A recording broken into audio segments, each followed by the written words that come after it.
पिलाएंगे, हमें नहीं पीना आपका पानी अपने पास। पानी नहीं पीते, जो होगा वो होता रहेगा। ठीक है, इससे कोई दिक्कत तो उसे है ना, माँ को, आपको क्यों हो गई?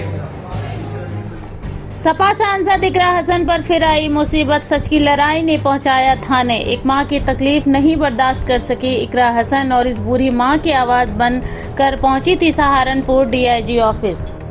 जी हां दोस्तों, सहारनपुर से इस वक्त की बहुत बड़ी खबर आ रही है। डीआईजी ऑफिस में हुआ हंगामा। सांसद इकरा हसन और पुलिस के बीच हुआ हंगामा। एक बार फिर से सांसद इकरा हसन ने साबित किया कि वो शेरनी हैं।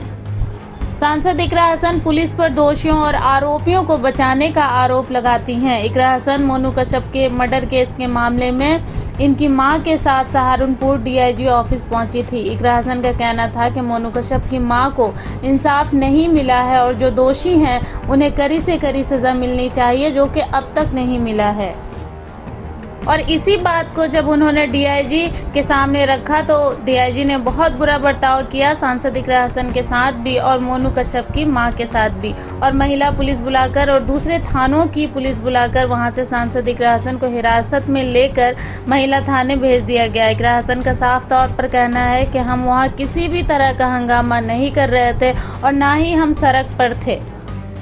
दरअसल इकरा हसन को सड़क पर ट्रैफिक जाम करने के आरोप में थाने ले जाया गया, मगर सांसद इकरा हसन का कहना है कि वो बिल्कुल भी सड़क पर नहीं थी, वो सड़क के किनारे पार्किंग एरिया में थी। इन्होंने आगे कहा कि हमारे पास वीडियो मौजूद है, आप चाहें तो चेक कर सकते हैं। ये सब सिर्फ बीजेपी के इशारे पर हो रहा है, ये सरासर तानाशाही है, ये पुलिस वाले सिर्फ भाजपा के लिए काम कर रहे हैं। इन्होंने ये भी कहा कि डीआईजी ने पूरी बात भी नहीं सुनी और इन्हें धमका के वहां से निकल गए। इसके बाद वो दूसरी एप्लीकेशन देने की तैयारी कर ही रहे थे कि इसी दौरान महिला थाने की पुलिस और दूसरी जगहों की पुलिस आती हैं और इन्हें हिरासत में लेकर महिला थाने ले जाती हैं।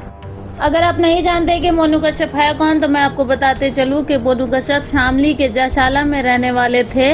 रात 11 से 11:30 के बीच इन्हें कुछ दोस्त बुलाकर बाइक पर ले जाते हैं और इनकी लाश पटरी पर मिलती है। परिवार का आरोप है कि मोनू कश्यप को कत्ल किया गया था। हम गए थे डीआईजी साहब के पास। एक जो कार्रवाई जाशाला में हुई है, जो मां है वो लगातार ये कह रही है कि उनको इंसाफ मिलना है। इंसाफ की गुहार को लेकर हम डीआईजी साहब के पास आए थे।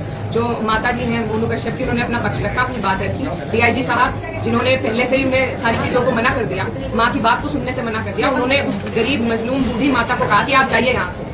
मैं उनके साथ गई थी, मुझसे वो बर्दाश्त नहीं हुआ और फिर डीआईजी साहब वहाँ से खुद उठकर चले गए। तो हम बाहर आए, हम बाहर आकर दोबारा एक एप्लीकेशन बनाने की योजना में थे, बात कर रहे थे। तो ये सब हम पे चढ़े पुलिस वाले कि यहाँ पे हंगामा मत कीजिए। हम पार्किंग में थे, हम सड़क पे नहीं थे। रिकॉर्डिंग हमारे पास भी है, सड़क लगातार चलती रही है। अब सड़क की ट्रैफिक की बुनियाद पे ये मुझे यहाँ पर महिला थाने में लेकर आए हैं, तो ये सरासर तानाशाही है और सिर्फ ये जो भाजपा के लोग हैं उनके लिए पुलिस वाले काम कर रहे हैं। अब साफ तौर से इकरा हसन फिलहाल गलत के खिलाफ डट के खड़ी हैं और इनका कहना है कि मैं हमेशा अपने लोगों के लिए खड़ी रहूंगी, मैं कभी भी इन्हें तकलीफ में नहीं देख सकती। इनको जो करना है ये वो कर सकते हैं, ये मेरे लोग हैं। जब ये पीड़ा में है तो मैं पीड़ा में हूँ और इनके साथ में खड़ी रहूँ।